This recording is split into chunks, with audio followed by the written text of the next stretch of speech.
Travis Holmes with the Believe Podcast Network, BigCatCountry.com, and the Duval Dive Podcast, here with your Jacksonville Jaguars observations from day 3 of mandatory minicamp. The Jaguars wrapped up minicamp today, generally injury-free. With the first big news of the day is, well, Brian Thomas Jr. was his normal Brian Thomas Jr. self. Showed up with multiple big catches throughout the practice day after having his, scare in Wednesdays, day 2 of mandatory minicamp.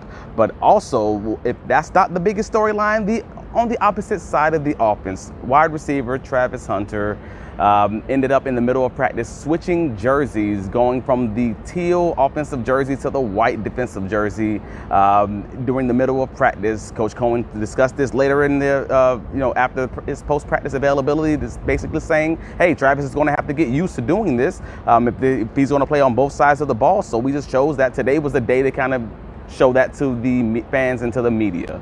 Brian Thomas Jr. also had multiple solid catches for himself, like explosive catches earlier in the practice teams period.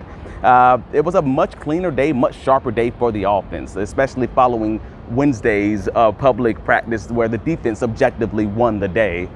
It was a good bounce back session for the Jacksonville Jaguars offense for Liam Coen.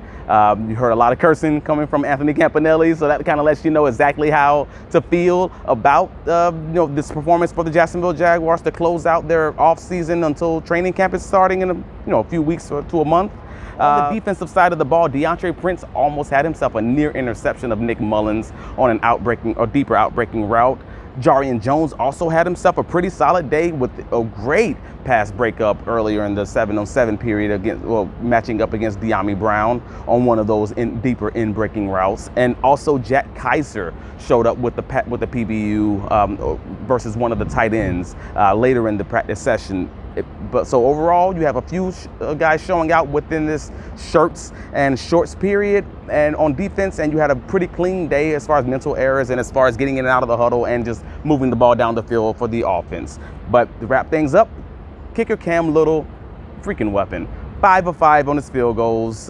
He hit one from about 57 yards, might even been closer to 60, and still had another 15 yards to go. That's all we got for you from the Miller Electric Center for the Jacksonville Jaguars 2025 offseason until we hit training camp in a few weeks. Keep it locked in to Believe Network, BigCatCountry.com. We will have the write-up on the website shortly, and the Duval Dive. Please like and subscribe. Duval.